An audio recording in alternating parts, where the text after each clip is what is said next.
Leonardo da Vinci's painting of the Last Supper shows 13 men sitting upright at a long table with bread rolls and what looks like grilled eel arranged on clean white plates. It's one of the most reproduced images in human history. Postcards, coffee mugs, dorm room posters, and almost every single detail in it is wrong. The food is wrong. The table is wrong. The chairs don't belong in that century. Even the way the men are sitting is completely inaccurate. Two Italian archaeologists spent years cross-referencing Bible verses, Roman cookbooks, and physical remains excavated from 1st century Judean soil to reconstruct the actual menu of the Last Supper. What they found was a meal with more in common with a Middle Eastern street market than a Renaissance banquet hall. Roasted lamb, bean stew, bitter herbs, fermented fish sauce, and wine mixed with spices and tree resin. So why did the most important dinner in Western history end up painted with fine Italian plates and bread rolls that wouldn't exist for another 1,000 years? The real dinner tells a far more interesting story. To understand what ended up on that table, you first have to understand the city it happened in, the holiday it happened during, and the sheer physical chaos of both. Jerusalem, around 30 AD. The city normally held somewhere between 55,000 and 100,000 people.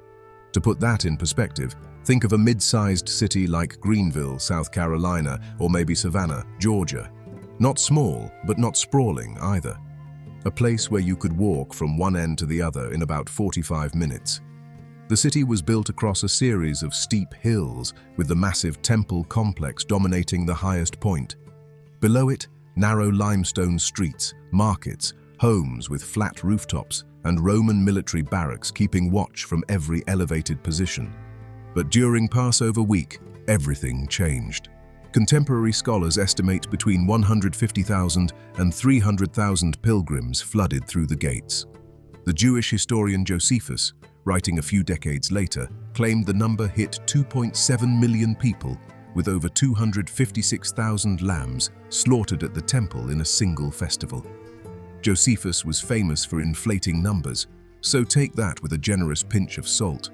But even the most conservative modern estimates mean Jerusalem's population tripled or quadrupled in a matter of days. Imagine cramming the entire population of Cincinnati into the city limits of Savannah. Every rooftop converted into sleeping quarters, every courtyard rented out, pilgrims camping in tents on the hillsides outside the walls because there simply wasn't room inside. The Talmud specifically mentions Bethphage and Bethany, two small villages just outside Jerusalem, as overflow zones famous for their hospitality toward festive pilgrims. These are the exact same villages where the Gospels tell us Jesus and his disciples were staying during that final week. Close your eyes and step into the streets. It's late afternoon on the 14th of Nisan, the day of preparation. Thousands of families are herding bleating lambs through alleyways barely wide enough for two people to pass each other. The sound is constant, a chorus of animal cries echoing off limestone walls. The smell hits you in layers. First the animal dung, sharp and acrid, then wood smoke from cooking fires already lit on rooftops. Then the warm, yeasty smell of bread being baked for the last time before the 7-day ban on leaven kicks in at sundown. Vendors are shouting prices for unleavened matzah, bundles of bitter herbs, and jars of spiced wine. Women carry clay water jugs on their heads. Children weave between legs. Roman soldiers stand at intersections in their red cloaks and polished armor, hands resting on the pommels of their short swords, scanning the crowd for trouble. Passover was the holiday that most frequently sparked riots against Roman occupation, and the garrison commander knew it. Extra troops had been marched down from Caesarea on the coast specifically for this week. Into this scene, Jesus and 12 men need to find a room. The Gospels tell us Jesus sent 2 disciples ahead with specific instructions. Go into the city, and a man carrying a jar of water will meet you. Follow him. That detail is stranger than it sounds. In 1st century Judea, carrying water was a woman's job, almost without exception. A man hauling a water jar through the crowded streets would have stuck out like someone walking backwards through Times Square. It was almost certainly a pre-arranged signal, a way to identify a contact without drawing attention. The man led them to a house with a large upper room, already furnished with cushions and a low table. And that room? It looked nothing like what you've been imagining. You're stepping through a low doorway and climbing stone stairs to an upper floor. The room is roughly 15 by 20 feet, maybe a little larger. The walls are rough-cut limestone, plastered in spots, bare stone in others. The ceiling is low, built from wooden beams and packed earth, the standard construction in Jerusalem at this time. Oil lamps sit in small niches carved into the walls, throwing a warm, flickering amber light that doesn't quite reach the corners. The air is thick, warm. You can feel the heat of 13 bodies in an enclosed space, combined with the burning oil from the lamps, creating a temperature that's at least 5 or 6 degrees warmer than outside. Your skin prickles with sweat. The floor is covered with woven reed mats and low cushions, arranged in a U-shape around a central table that rises maybe 10 inches off the ground. This arrangement is called a triclinium, the standard Greco-Roman dining setup that Jewish families in 1st century Judea had widely adopted. You don't sit at this table, you recline.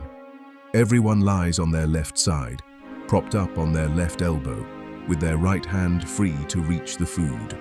Your legs extend outward, away from the table, toward the walls. Your sandals have been removed. Someone would have washed your feet when you arrived, because walking through Jerusalem in open sandals meant your feet were caked with dust, animal waste, and mud. Foot washing was so standard that skipping it was considered an insult to the guest. But according to John's Gospel, something strange happened with the foot washing that night. It wasn't a servant who did it. Jesus himself got up from the table, wrapped a towel around his waist, poured water into a basin, and knelt down to wash his disciples' feet one by one. In any other context, this would have been deeply shocking. Foot washing was the job of the lowest-ranking servant in a household, or a slave. A teacher washing his own students' feet was like a CEO getting on hands and knees to shine his employees' shoes in the lobby of a Fortune 500 company. Peter actually objected. He refused to let Jesus do it. The whole scene makes far more sense when you understand the triclinium layout, because everyone's feet were already pointing outward, away from the table, toward the edges of the room. Jesus could move along the outside of the U-shaped arrangement, kneeling at each person's feet in turn, without climbing over anyone or disrupting the table. The architecture made it physically easy, which only made the social inversion more jarring. And consider who was in this room. These were not aristocrats or scholars. Take a look around the table. Peter, Andrew, James, and John were commercial fishermen from the shores of the Sea of Galilee, a freshwater lake about 130 miles north of Jerusalem. They worked with their hands, hauling nets that could weigh over 100 pounds when full. Their hands were calloused, their skin weathered from years of sun and wind and salt water. Matthew, also called Levi, had been a tax collector for the Roman occupation before joining the group, which made him one of the most socially despised people in Jewish society. Tax collectors were considered collaborators with the enemy, lumped together with thieves and prostitutes in the public imagination. Simon the Zealot came from the opposite end of the political spectrum. The Zealots were a radical nationalist movement that advocated violent resistance against Rome. Having a former tax collector and a former zealot sitting at the same table would have been roughly equivalent to seating a police officer next to someone who'd spent years protesting police brutality. These men were not natural allies. The group also included Judas Iscariot, who managed the group's shared money supply, and according to John's Gospel, occasionally skimmed from it. The point is, this was not a curated dinner party. It was a rough collection of working-class men from different backgrounds, different temperaments, and in some cases, genuinely opposed political views, all reclining together on floor cushions in a borrowed room, eating with their hands. This reclining position matters more than you think. In everyday life, slaves and laborers ate squatting on the ground, shoveling food quickly between shifts. Sitting upright at a table was for the middle class. Reclining was the posture of free people, wealthy people, people who could afford the luxury of taking their time. On Passover night, the rules changed. Every Jew, rich or poor, was supposed to recline. The Mishnah, the ancient Jewish legal code, specifically required it. Even the poorest man in Israel was expected to eat leaning to his left, because tonight you were not a slave. Tonight you were free. The physical act of leaning back, stretching out, reaching lazily for food, that was the lesson. Your body enacted the meaning of the holiday. And this completely changes the dynamics of everything that happened at this meal. John's Gospel says one disciple was reclining next to Jesus and leaned back against his chest to whisper a question. In Da Vinci's painting, with everyone bolt upright in high-backed chairs, this makes no physical sense. But in a triclinium, the person to your right is literally inches from your chest. Their head is at the level of your shoulder. You could speak into their ear without anyone across the table hearing a word. Suddenly, the intimate whispered conversations described in the Gospels become not just possible but inevitable. The architecture of the meal created physical closeness that a modern dining room never would. All right, now we eat. The smell of roasted lamb has been filling the room since before anyone lay down. The fat is still cracking and popping, and the scent is thick enough to taste on the back of your tongue. The Passover lamb was the absolute centerpiece of this meal, and getting it to the table was a production that started hours earlier at the temple itself. Here's how it worked. Every family or group of at least 10 people was required to bring a yearling lamb, no older than 12 months, completely free of any blemish or defect, to the temple to be slaughtered by the priests. By the 1st century, the scale of this ritual had become almost industrial. Josephus claimed over 256,000 lambs were processed in a single Passover. Even if you cut that number dramatically, tens of thousands of animals were being slaughtered in one afternoon. The temple courtyard would have been a scene unlike anything in the modern world. The process worked in 3 rotating shifts, called divisions. Each division of worshippers entered the temple courtyard with their lambs. The massive gates closed behind them. Trumpets blew, sharp and clear, echoing off the limestone walls. Then the entire crowd began singing the Hallel, Psalms 113 through 118, at full volume. Thousands of voices in unison, singing about God's deliverance from slavery, while holding lambs in their arms. The Psalms were sung 3 times through during each shift, which gives you a sense of how long the slaughtering took. The owner of each lamb killed it themselves by slitting its throat. This wasn't done by the priests, at least not by the 1st century, because the sheer volume made it impossible. The blood from each lamb was caught in gold and silver basins by priests standing in rows. The basins were passed hand to hand down a line, like a human conveyor belt, until the final priest splashed the blood against the base of the great altar. The basins were rounded on the bottom so they couldn't be set down. If a priest paused and set a basin flat, the blood would congeal. The design was functional. Keep it moving. The noise alone would have been staggering. Thousands of bleating lambs, thousands of singing voices, the blast of silver trumpets, the splash of blood against stone, the scrape of hooves on paving. This was not a quiet, reverent ceremony. It was loud, bloody, overwhelming, and probably terrifying if you were experiencing it for the first time. After the slaughter, each family carried their lamb home on their shoulders through streets that were now slick with blood and water from the temple drainage. The lamb was hung on hooks and skinned, then roasted over an open fire on a spit. Jewish law was extremely specific about the preparation. The spit was often made from pomegranate wood, which was hard enough not to split under the heat. You could not boil the lamb. You could not stew it. You could not break a single bone.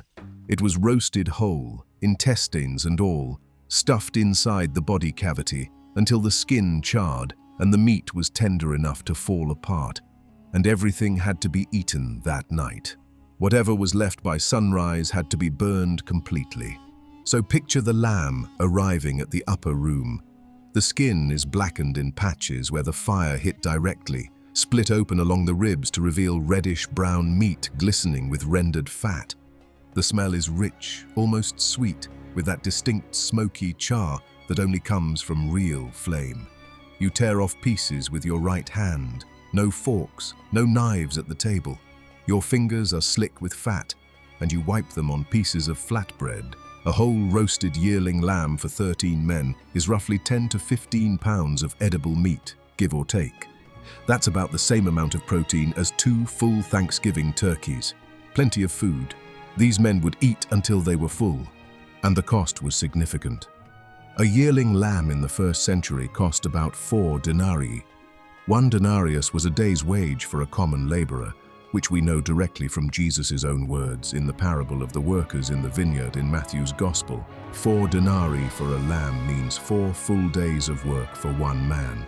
Translated to the current US federal minimum wage of roughly $58 per day, that lamb cost the modern equivalent of about $230. For a group of Galilean fishermen, a former tax collector, and an itinerant preacher with no fixed income, that was not a casual purchase. Someone planned for this. Someone set money aside for weeks. But the lamb was just the beginning. Reach for the bread. Feel the texture in your hands. The matzah is nothing like the thin, uniform, machine-pressed crackers you'd find in a modern Passover kit at a grocery store. 1st century matzah was made from coarsely ground wheat or barley flour, mixed with nothing but water. No yeast, no oil, no salt. The dough was pressed flat by hand, irregularly shaped, and thrown directly onto the scorching hot inner wall of a clay oven, called a taboon. The taboon was a dome-shaped oven, about waist-high, fueled by dried animal dung and brushwood. The bread baked in seconds, puffing slightly, browning unevenly, peeling off the wall when it was done. The result was something between a thick cracker and a thin, chewy flatbread. Dense, gritty. You could feel the individual grains of stone-ground flour on your tongue when you chewed. It had a nutty, toasted wheat flavor, slightly smoky from the oven, and it was dry enough that you absolutely needed wine or stew to wash it down without choking.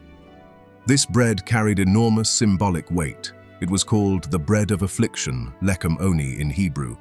The Torah commanded it because when the Israelites fled Egypt, they left in such a frantic rush that their bread dough didn't have time to rise. So every year, for 7 full days surrounding Passover, no leavened grain product of any kind could enter a Jewish home. Before the holiday, families swept their houses with almost obsessive thoroughness, checking every crack in the floor, every shelf, every storage jar, hunting for even a single crumb of regular bread. The process was called bedikat chametz, the search for leaven, and it was conducted by lamplight on the night before Passover Eve. Any leaven found was burned the next morning. At some point during the meal, Jesus picked up a piece of this coarse, gritty, irregularly shaped flatbread. He broke it with his hands, and he said words that would echo across 2,000 years. "This is my body, given for you. Do this in remembrance of me." Whatever theology you attach to that moment, whatever you believe about what it means, the physical object in his hands was a rough piece of peasant bread baked on the wall of a clay oven. That's what became the most reenacted ritual in Western civilization. But before that moment, another dish was already sitting on the table. And this is the one you've almost certainly never heard of. Reach across the low table and dip your finger into a small stone bowl sitting near the matzah. The thick paste inside, brownish green and gritty with visible chunks, is charoseh. But not the charosette you'd recognize from a modern seder, with its apples, cinnamon, walnuts, and sweet wine. That version came centuries later. 1st century charosette was a completely different animal. Archaeologist Susan Weingarten spent years tracing the history of this dish through Jewish texts, Roman sources, and physical remains. What she discovered is that the original charoseh from the Temple period was essentially a savory nut and garlic dip. It was closer to a Roman condiment called muritum, a pounded paste made from hazelnuts, raw garlic, fresh coriander, celery seed, and coarse salt. The earliest recipe-adjacent descriptions in the Mishnah and Jerusalem Talmud describe a thick, pungent spread that the Talmud calls a dipping condiment. The spice merchants of the Jerusalem markets would set up stalls in the days before Passover, shouting, "Come and buy the spices for the mitzvah," selling pre-mixed ingredients for exactly this paste. The result was aggressively garlicky, the kind of garlic hit that fills your sinuses and stings your eyes if you lean in too close. The hazelnuts gave it body and a faint sweetness, but this was overwhelmingly a savory, pungent paste. You spread it on matzah or used it as a dip for the bitter herbs. There was nothing sweet or delicate about it. Your breath after eating it would have been a weapon.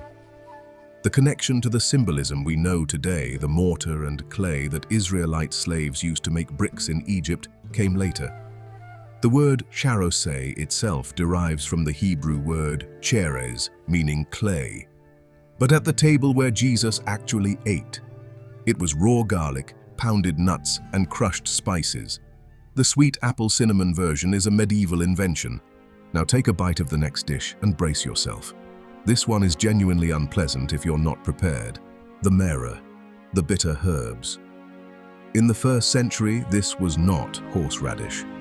Horseradish is an Eastern European substitution that became standard many centuries later among Ashkenazi Jewish communities living in colder climates where the original herbs didn't grow. The real meror, the bitter herbs prescribed by the Torah, were most likely wild endives or bitter lettuce varieties native to the Levant region. Imagine romaine lettuce's angrier, more resentful cousin.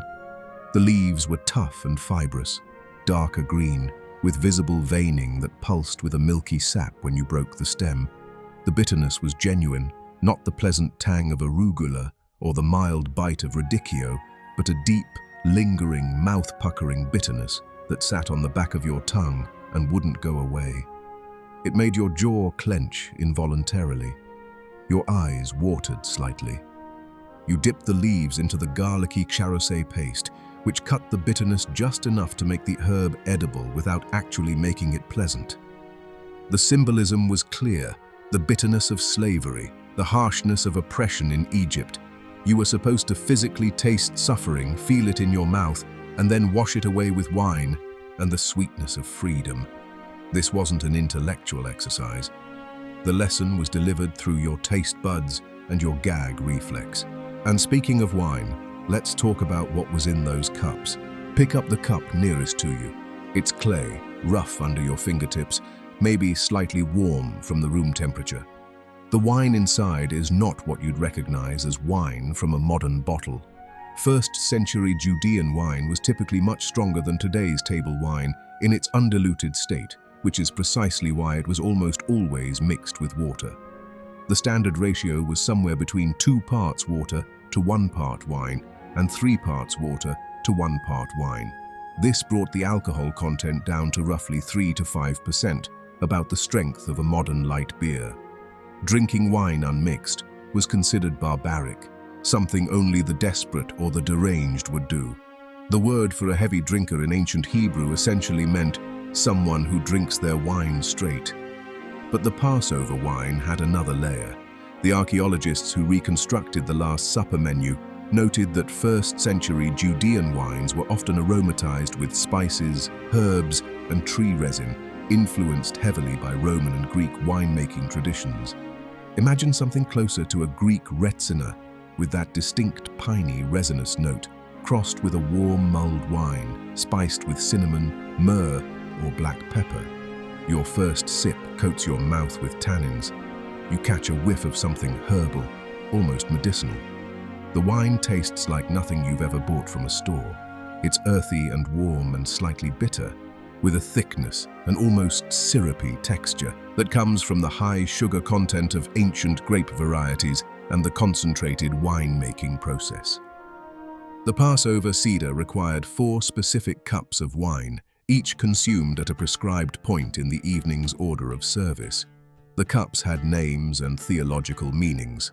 The first was the cup of sanctification, the second, the cup of plagues, the third, the cup of redemption, the fourth, the cup of praise.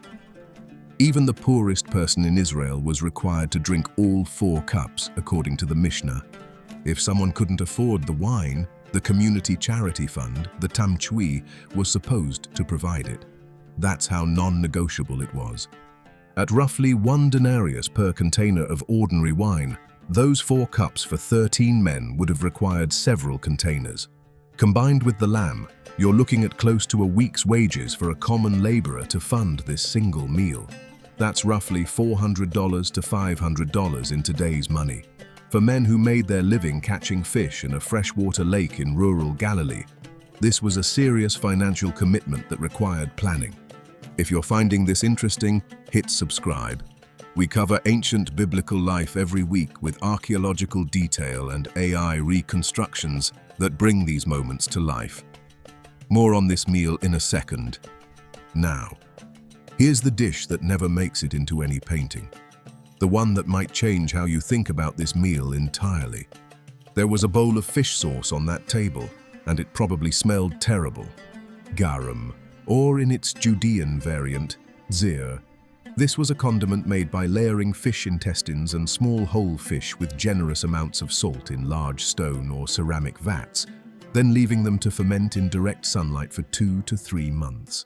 The fish slowly dissolved into a pungent amber liquid with a flavor profile that's almost impossible to describe if you haven't tasted it. The closest modern equivalent is Southeast Asian fish sauce, the kind you'd find in Thai or Vietnamese cooking, but ancient sources suggest Roman garum was even more intense. The smell was legendary. Garum factories were always built outside city walls, sometimes miles outside, for exactly this reason. Archaeologists found one of the very few garum production sites in Israel, near the southern city of Ashkelon, complete with fish pools, giant stone processing vats, and rows of storage jars.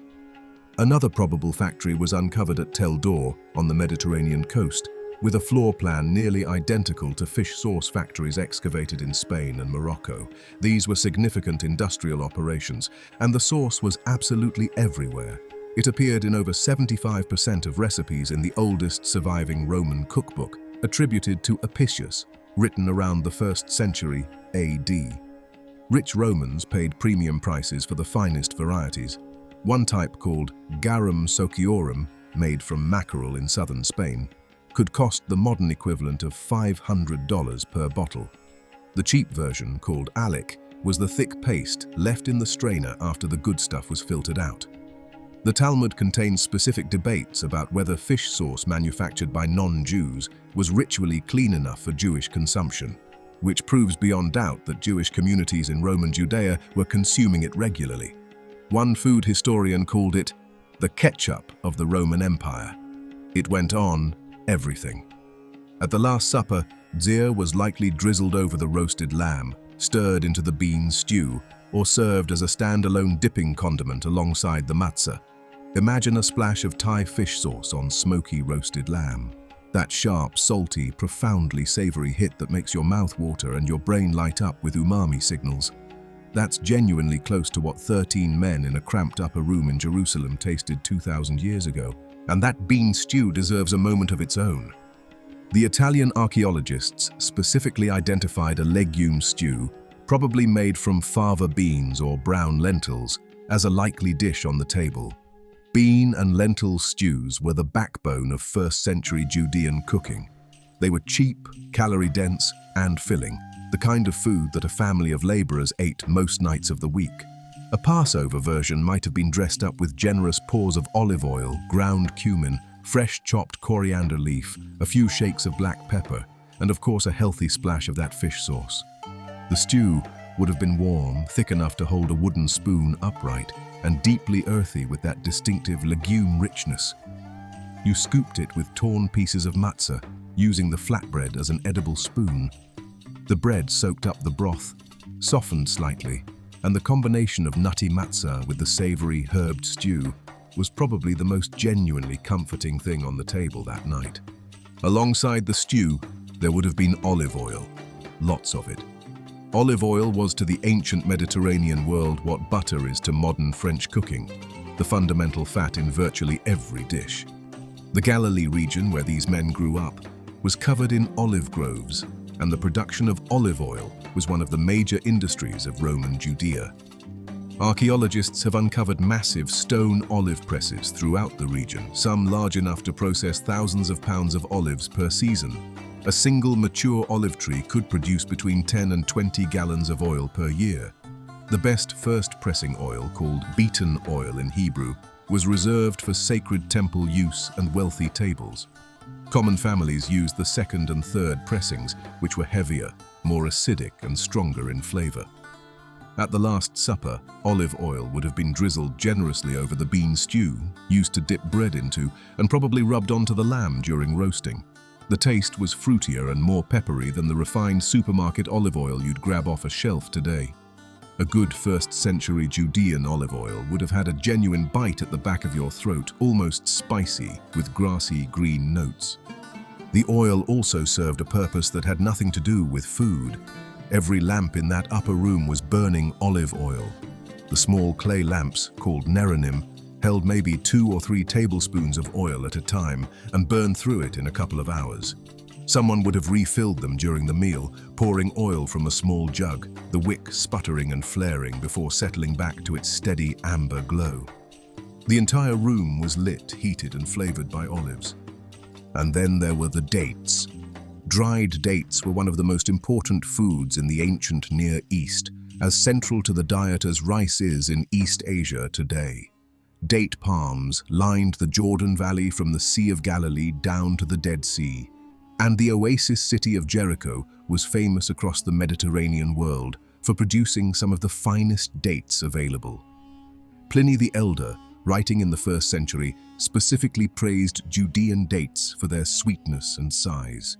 Dates were calorie-dense, about 280 calories per 100 grams, naturally sweet, and they stored for months without spoiling in the dry desert air. At a Passover meal, dates might have been served on a small dish, chopped into the charosé, or eaten whole between courses as a palate cleanser. The sudden burst of caramel sweetness from a good date, after a mouthful of bitter lettuce and garlicky nut paste, would have been a genuine relief. One more thing was probably on or near that table, and it's something so basic we barely think about it: salt. Coarse, unrefined salt, grayish-white and slightly damp, harvested from the evaporation ponds along the Dead Sea shore, about 20 miles east of Jerusalem. Dead Sea salt was one of the major exports of the region, shipped throughout the Roman Empire. The salt Jesus and his disciples used was not the fine white crystals from a modern shaker. It was chunky, mineral-rich, and slightly bitter from the magnesium and calcium compounds mixed in. You pinched it between your fingers and crumbled it over your food. Jesus himself used salt as a metaphor in his most famous sermon. "You are the salt of the earth," he told his followers. "But if salt loses its saltiness, how can it be made salty again?" The Dead Sea salt, they all knew, actually could lose its flavor. When exposed to moisture and leached of its sodium chloride, the remaining calcium and magnesium minerals left behind looked like salt but tasted like chalk. The metaphor wasn't abstract. Everyone at that table had tasted flat salt at least once.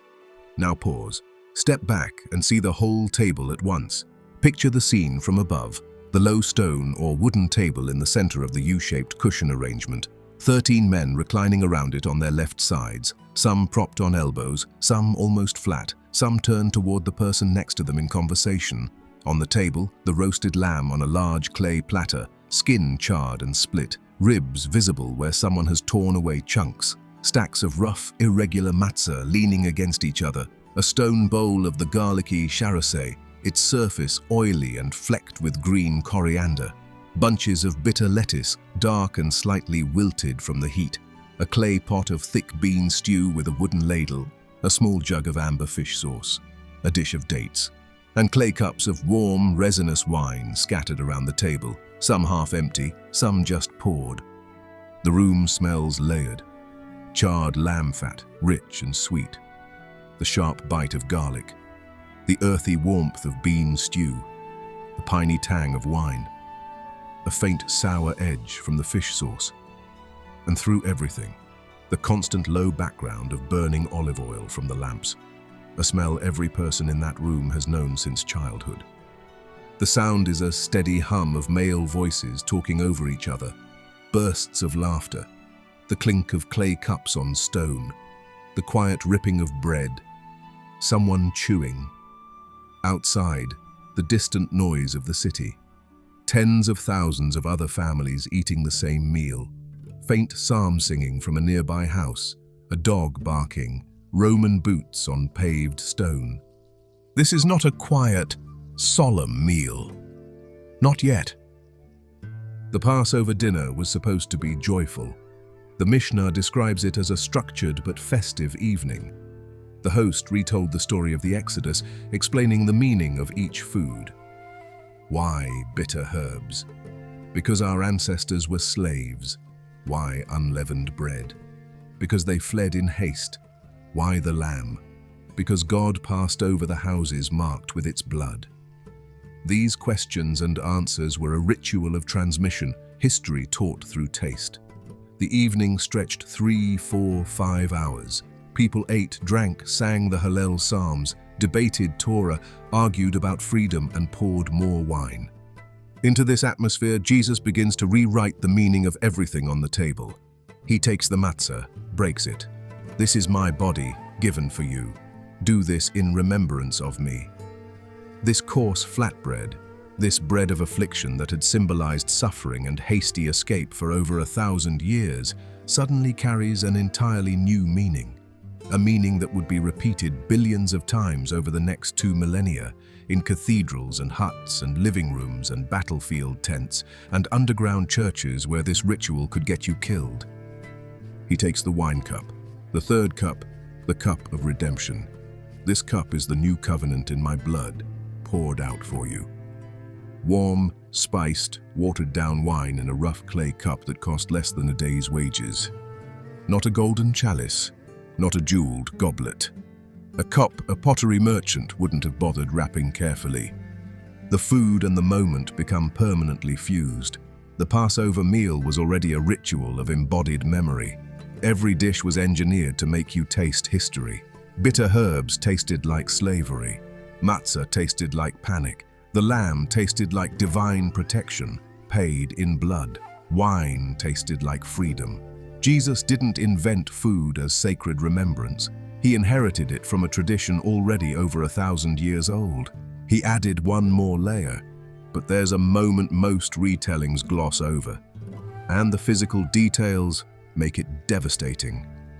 During the meal, Jesus dipped bread into a communal dish and handed it to Judas.